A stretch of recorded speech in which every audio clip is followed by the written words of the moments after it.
Boa noite, bem-vindos ao Noite Informativa. É segunda-feira, vamos à análise com Sérgio Vieira e depois vamos às principais notícias do dia. Vamos primeiro à análise.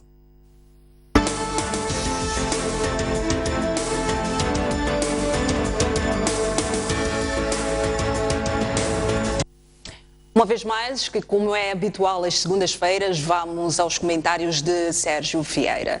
Muito boa noite, Sérgio. Boa noite, Selma. Boa noite, senhores telespectadores. A todos saúde e alegria, embora a meteorologia nos anuncie que ainda temos uma semana algo difícil. Exatamente. Mais difícil ainda estão os desafios do país, não é? Exatamente. Claro. Vamos comentar sobre, particularmente, dois e, efetivamente, o diálogo político, como não poderia deixar de ser, e as decisões tomadas pelo Banco de Moçambique em relação ao aumento das taxas de juro. Vamos falar mais adiante sobre a possível mudança de regime à Turquia após a tentativa de golpe de Estado e a corrida eleitoral nos Estados Unidos, com algumas declarações polémicas, uma vez mais, de Donald Trump sobre a ligação entre os Estados Unidos e a Organização Mundial de Comércio.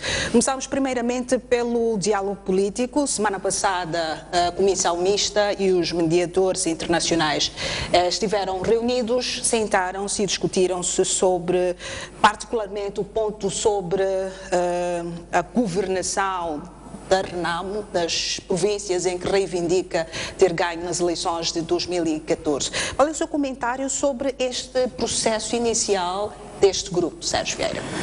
Bom, a primeira parte que eu diria é que há muito pouco a comentar. Estão cá os mediadores, é factual, eles estão em contacto com as partes, declararam até que suspendiam neste momento as mesas para poderem dialogar com as partes. O resto é especulação. O que é que interessa?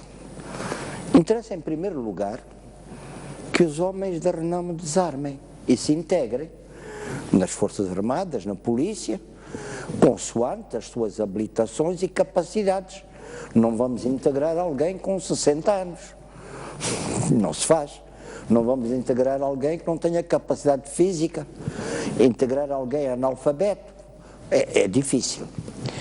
Agora, por consequência, há que desarmar e integrar. Segundo, não podemos dividir o país, não podemos federalizar o país.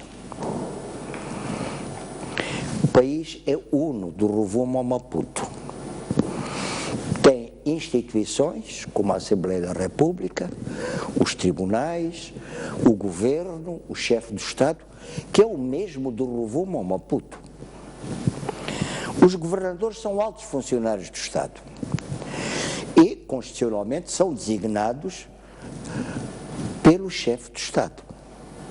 Não são designados por este ou aquele partido. São designados pelo chefe de Estado e respondem perante o governo, não respondem perante partidos. Quero dizer também que desde 1964, com controles internacionais e, inclusivamente, eu estava a dizer de 1964, 2004, incluindo em 2004, tínhamos cá um tribunal internacional. Repete-se continuamente o discurso fraude, fraude, fraude, fraude, fraude. Parece que não existe mais nada. E eu pergunto, se todas as mesas de voto, por lei, tinham lá delegados dos diferentes partidos, incluindo da RENAMO, onde é que começou a fraude? Será que os delegados da própria RENAMO cometeram fraude? É uma pergunta, porque assinaram o boletim da mesa de voto. E o outro discurso que repete sempre e que já satura é o da democracia. Onde é que ele aprendeu democracia? Foi com o Jorge Jardim, com o Orlando Cristina, que foi morto no campo de treino deles na África do Sul? Foi com a Rodésia do Smith que ele aprendeu democracia? Bom, foi com o apartheid? Agora, eu quero pôr a questão seguinte. O fundamental é o cumprimento do acordado. Verificou-se que o Acordo de Roma, o AGP, foi ignorado. Foi ignorado por quem?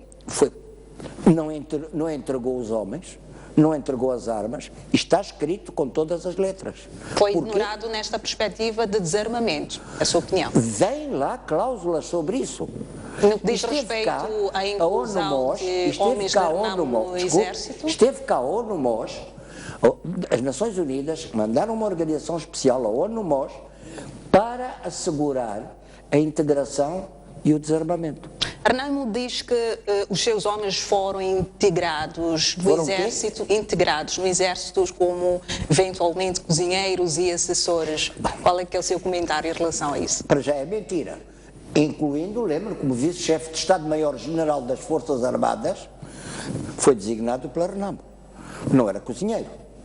Agora, eu não posso pôr como comandante de avião alguém que não sabe o que é um avião. Não posso pôr alguém a comandar um navio de guerra se ele nem sequer sabe o que é uma canoa. E não é possível formar esta pessoa para chegar até este nível? Desculpa, o problema é que idade é que ele tem, que capacidade é que ele tem para ser formado. Se tiver 20 anos é fácil.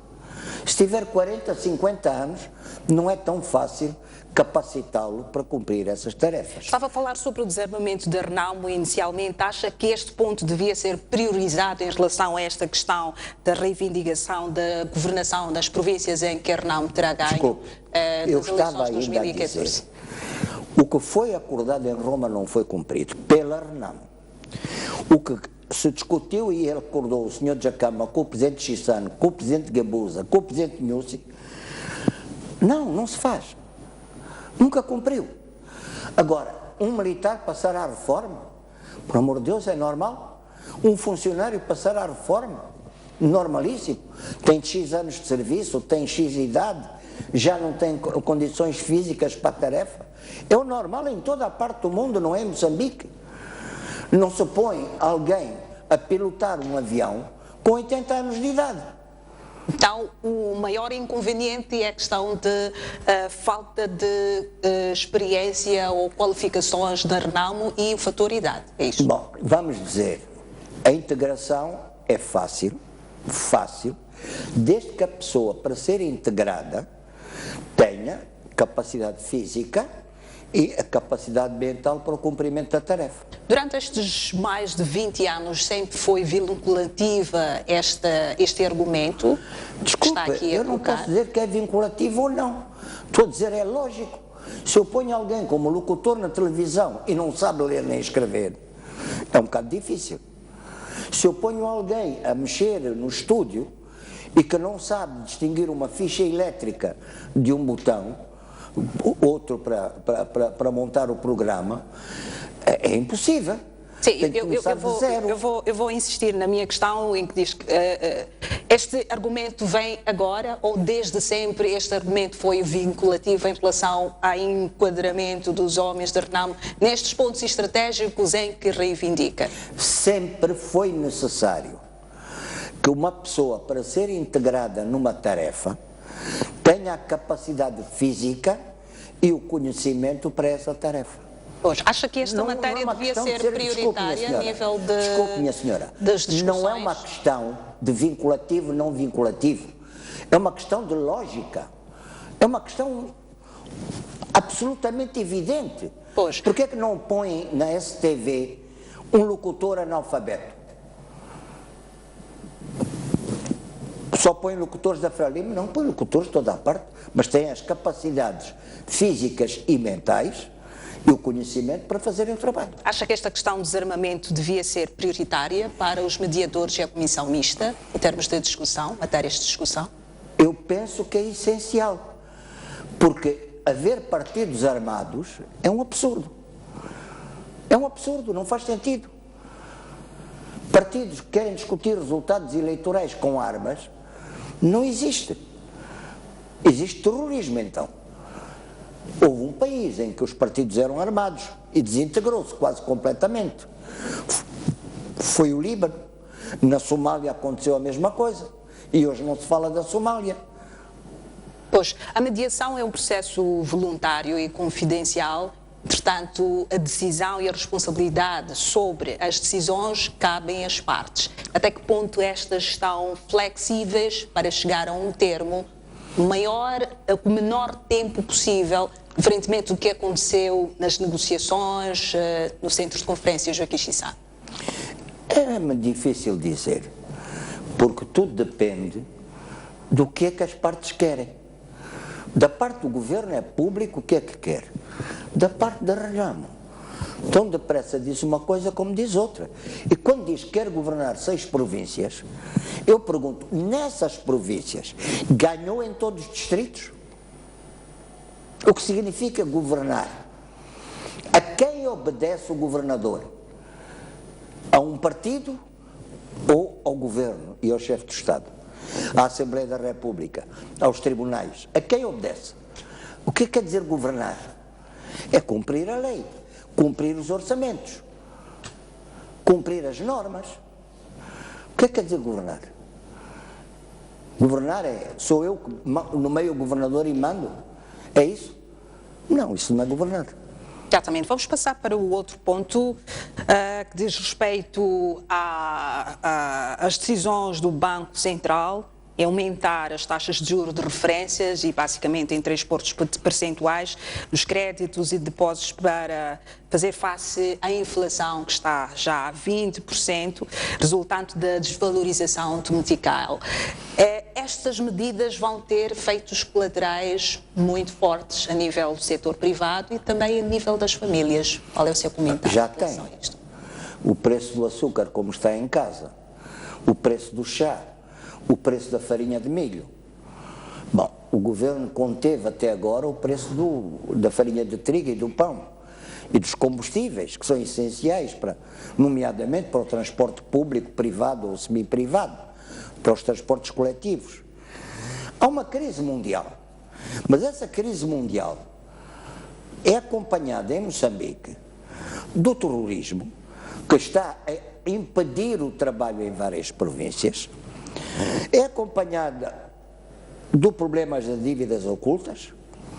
Que formas de dívidas ocultas impactam? Desculpe, deixe-me acabar a frase. Por favor. Senão eu também vou interrompê-la. Por favor. E então não nos entendemos.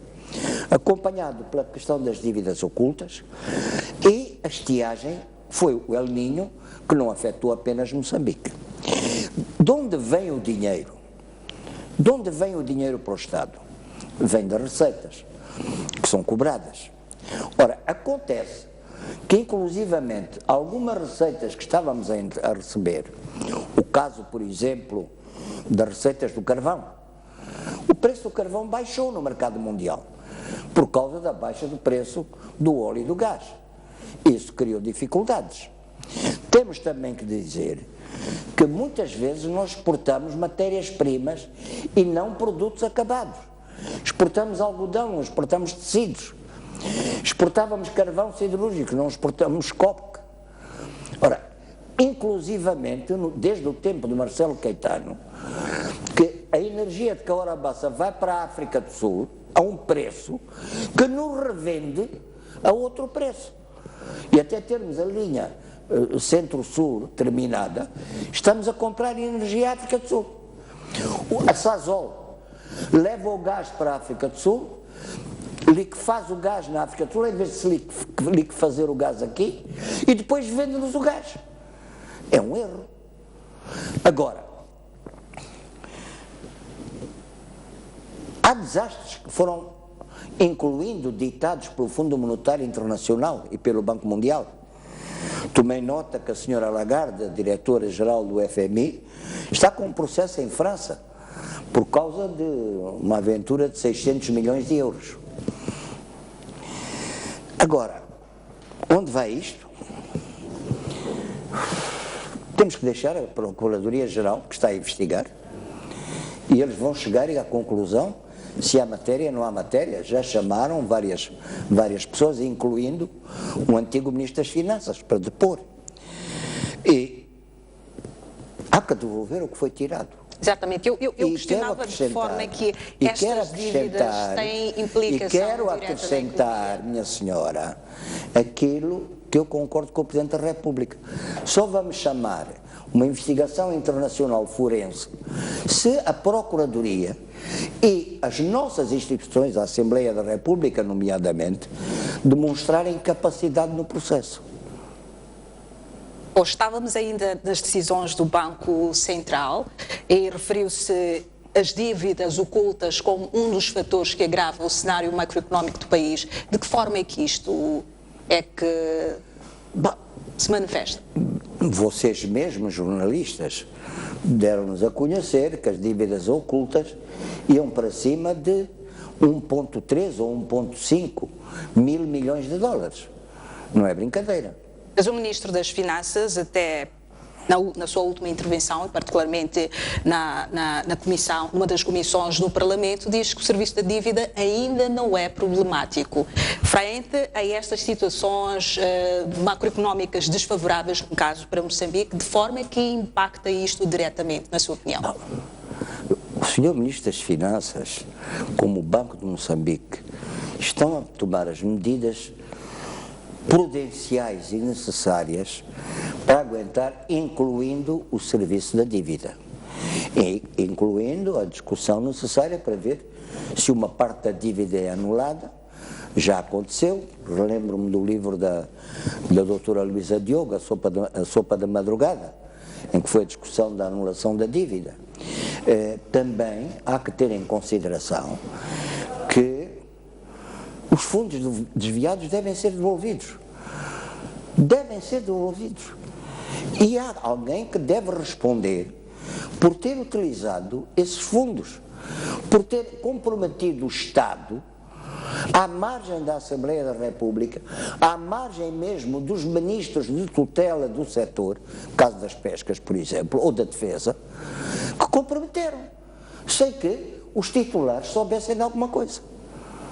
E não é por acaso que o primeiro-ministro Carlos Agostinho do Rosário tivesse declarado no princípio do seu mandato, o ano passado, que foram descobrindo pouco a pouco as pinguinhas. Se eu lhe entrego uma empresa, se eu lhe entrego uma instituição, por favor, tenho que mostrar os ativos, os passivos, as justificações. Não posso entregar e você vai descobrir, procura naquela gaveta, olha, talvez esteja naquela gaveta, não é assim? Exatamente. No que diz respeito à extensão destas medidas do Banco de Moçambique, é óbvio que visam minimizar o impacto negativo que a inflação está a ter na economia, mas há algumas correntes de opinião que dizem que têm que ser necessariamente acompanhadas por outras medidas, por exemplo, como produção.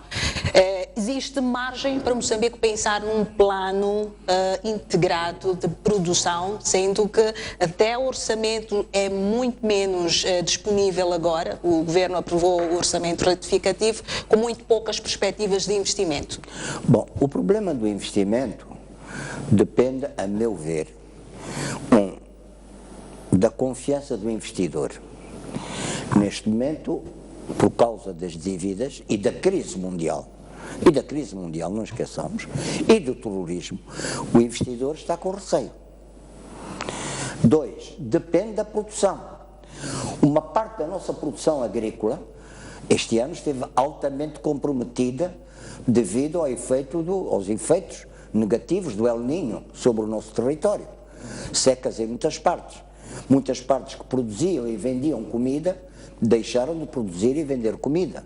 E até temos deficiências de alimentação das pessoas em várias regiões. O outro fator é o governo conseguir reganhar a confiança que havia sobre o nosso país perante a comunidade internacional, os próprios doadores. Países que sempre estiveram connosco, como por exemplo a Suécia, é um exemplo entre outros, fizeram marcha atrás por causa da situação triste que testemunharam. De modo que aquilo que fez o Banco de Moçambique é uma medida prudencial, desagradável, mas que fazer? Uma injeção pica, mas às vezes trata. Exatamente. Vamos para a análise dos assuntos internacionais, a começar pela Turquia. vive esse momento de tensão após tentativa de golpe de Estado e há políticas que estão a ser revistas. Uma delas é a mudança de regime, que poderá favorecer a um regime que dá mais poderes ao Presidente da República, ao invés de regime, vai ser um regime mais presidencial. Agora, depois disso surgem grandes questionamentos ao próprio Presidente Tayyip Erdogan, pela União Europeia, pela tentativa de matar a democracia na Turquia. Foi surpreso para si esta decisão de Tayyip Erdogan, não só de controlar o Ministério da Defesa, mas também de propor uma mudança de regime mais presidencial para si? Eu posso dizer que, mesmo antes de falar da Turquia, estou preocupado com o nosso vizinho Zimbábue. De facto, e recentemente, a Associação dos Combatentes da Luta de Libertação declarou em público que retirava o apoio ao Presidente Mugabe. O que é que isso vai dar, o que é que isso não vai dar, mas o Mugabe é vizinho. Faz fronteira com a província de Tete, faz fronteira com a província de Manica e faz fronteira com a província de Gaza. E o que acontece no Zimbábue tem efeitos em Moçambique. Quanto à Turquia, o sultanato, que foi hoje, incluído o massacre dos arménios, ainda recentemente o Papa visitou a Arménia e solidarizou-se com as vítimas dos massacres, o que o Sr. Erdogan criticou o Papa por isso. Houve os horrores, incluindo a aliança entre o sultanato e o Império Alemão na Primeira Guerra Mundial. Bom, que deu desastre. Depois da derrota, o grande, eu digo bem, o grande Mustafa Kemal Atatürk proclamou a República e um Estado realmente laico. Funcionou, houve paz, harmonia, progresso. Depois foi eleito uma pessoa bastante confusa, se não mesmo fundamentalista. Primeiro como Primeiro-Ministro e agora como Presidente da República. O laicismo está a ser atacado, o fanatismo despertado, o ataque contra os curdos, incluindo contra o vizinho russo, abateram um avião e depois tiveram que pedir desculpas e pagar o avião, que abateram em território russo o avião. Agora, dizem-nos que mais de 50 mil pessoas foram detidas, demitidas, polícias, militares, a guarda presidencial dissolvida, magistrados, cerca de 3 mil juízes e procuradores, docentes universitários, funcionários. Onde é que vão meter essa gente toda? Campos de concentração? Algum caos ou conflito interno fortes, caos e conflitos internos podem surgir. A pena de morte, se ele introduz, faz triunfar a tese da pena de morte, vai impedir a adesão à União Europeia. E várias vozes na OTAN também já se voltam contra o regime de Erdogan. Que possíveis impactos pode ter este distanciamento entre a Turquia, a União Europeia e também os blocos militares? Bom, é o isolamento da Turquia. A União Europeia faz marcha atrás, a OTAN pode ou não fazer marcha atrás, mas também não está à vontade com um regime que torture, mate, execute. Desculpa, 50 mil pessoas, já 50 mil pessoas, são 50 mil famílias. Como é? Alguma coisa de perigoso, muito perigoso está a acontecer e pode arrebentar. Quando se comprime muito uma panela, a tampa salta. Qual deveria ser o procedimento agora das instituições na Turquia em relação a esta situação caótica em que até os direitos humanos estão a ser levantados? O Tayyip Erdogan suspendeu a Convenção de Direitos Humanos da Europeia e vai suspender na perspectiva também de que as pessoas detidas vão ser detidas por mais de 4 dias. Está-se a falar agora de 30 dias de detenção. Eu não posso dizer nada. Quais são as consequências? Bom, acredito que vai haver um grande isolamento da Turquia. Acredito que é aquilo que eu lhe estava a dizer. A panela está a ferver, põe um peso por cima da tampa, cedo ou tarde aquilo explode. 50 mil pessoas, agora prolonga o período de tensão magistrados. Quais instituições é que estão a funcionar naquele país? Se os próprios procuradores e juízes foram detidos, suspensos, demitidos, quais são as instituições que funcionam? Não tenho resposta. As Forças Armadas estão paradas. A Guarda Presidencial foi dissolvida. Os comandos da polícia, das Forças Armadas, foram todos tirados. O que é que eu posso acrescentar?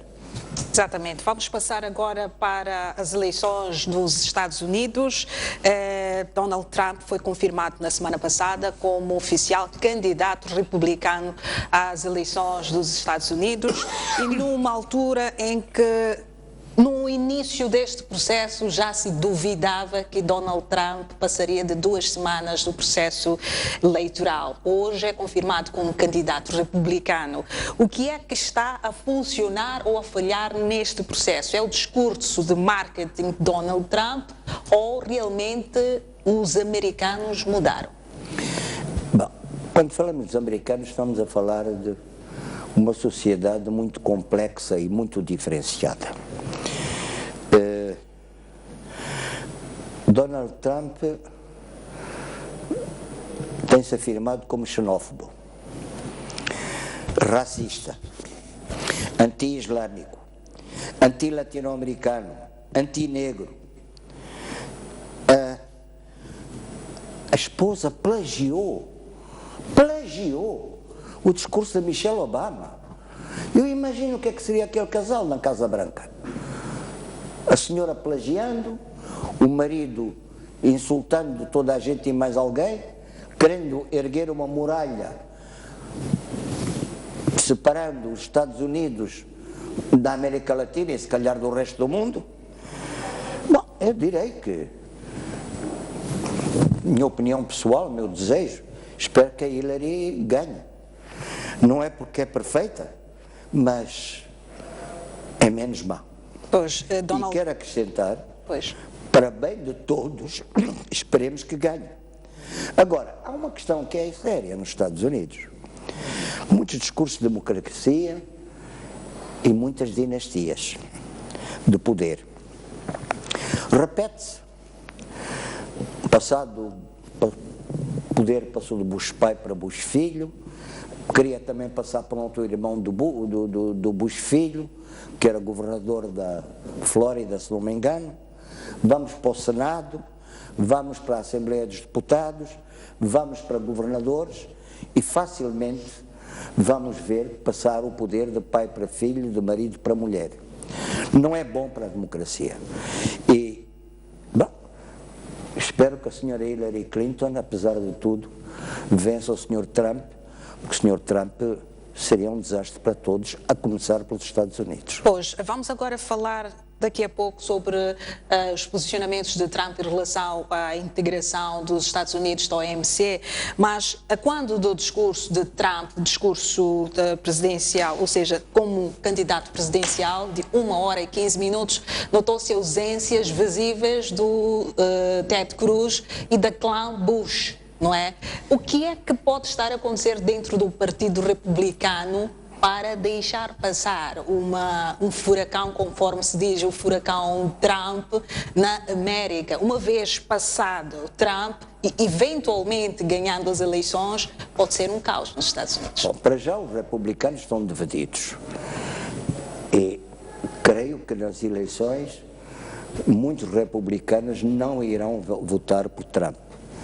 Quanto à questão da retirada, não retirada da OMC, neste momento eu não tenho dados e não gostaria de comentar uma coisa que ouviu-se assim à direita, à esquerda, mas ainda não tenho os dados. Mas que ele tem uma política isolacionista, já o declarou várias vezes. É bom? Não é bom? Vamos ver. E sobretudo que eu diria que não façam a continuação das políticas de agressão contra outros países, como predecessores deles foram fazendo. Creio que o último presidente bom que os Estados Unidos teve foi o presidente Roosevelt. Muito obrigada, Sérgio Vieira, pelos seus comentários hoje. Muito obrigado, boa noite. Obrigada. E nós voltamos daqui a pouco com mais notícias do dia.